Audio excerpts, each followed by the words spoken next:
Nitish Kumar cabinet meeting में professor Chandrashekhar से कहते हैं, आप ये सब क्या बयान देते रहते हैं जी।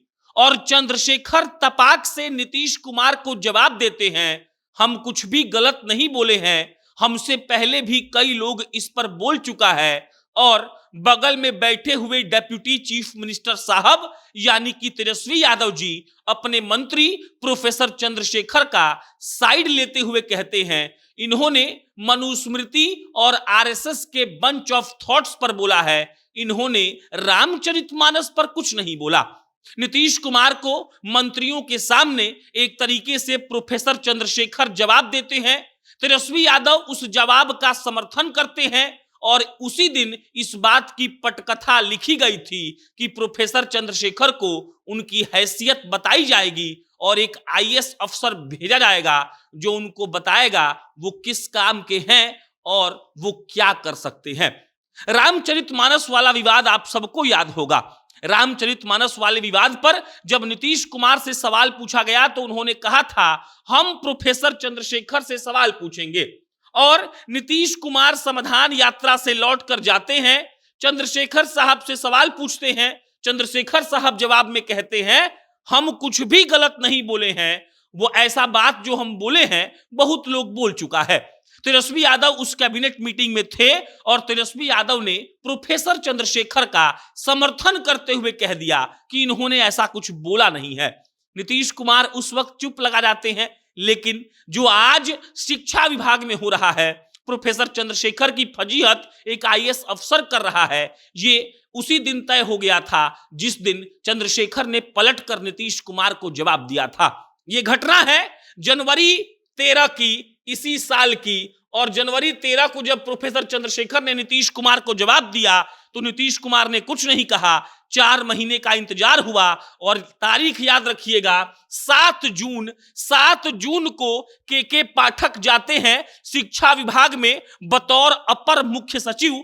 और 1 महीना आज एग्जैक्ट पूरा हुआ है, आज 7 जुलाई है।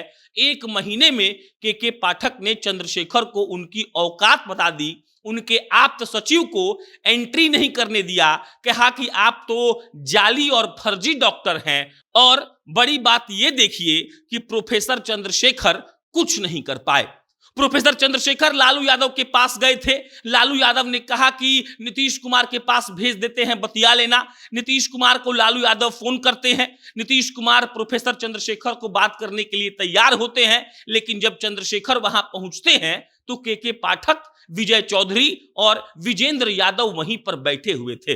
कहा गया कि कल के मीटिंग में के पाठक को चीफ मिनिस्टर साहब ने कुछ नहीं कहा, प्रोफेसर चंद्रशेखर को दम भर सुनाया गया, कहा गया कि आपको काम करना नहीं आता है। और इधर शिक्षा मंत्री साहब कुछ समझ ही नहीं पा रहे थे, सोच नहीं पा रहे थे कि अपने क्षेत्र में जाएंगे तो क्या जवाब देंगे। जब लोग पूछेगा कि एक आईएएस अफसर आपके आप्त सचिव को आपके कार्यालय में घुसने से मना कर दिया और आप कुछ नहीं कर पाए, तो उसके बदले में चंद्रशेखर साहब क्या करेंगे। लेकिन ये सब कहानी जो है ये आज की नहीं है, ये जनवरी की है। आज से 4 महीने पहले जब हुआ ये था कि रामचरितमानस पर प्रोफेसर चंद्रशेखर बयानबाजी कर रहे थे और बयानबाजी करते वक्त जब उन्होंने मर्यादा को लांघ दिया था तब पूरे देश में उनकी फजीहत हुई थी। नीतीश कुमार ने प्रोफेसर चंद्रशेखर से सवाल पूछा था कि आप ऐसा बयानबाजी क्यों करते हैं, आप काम पर ध्यान दीजिए। और चंद्रशेखर साहब ने पलटकर कहा था, हम गलत नहीं बोले हैं। और यही तेजस्वी यादव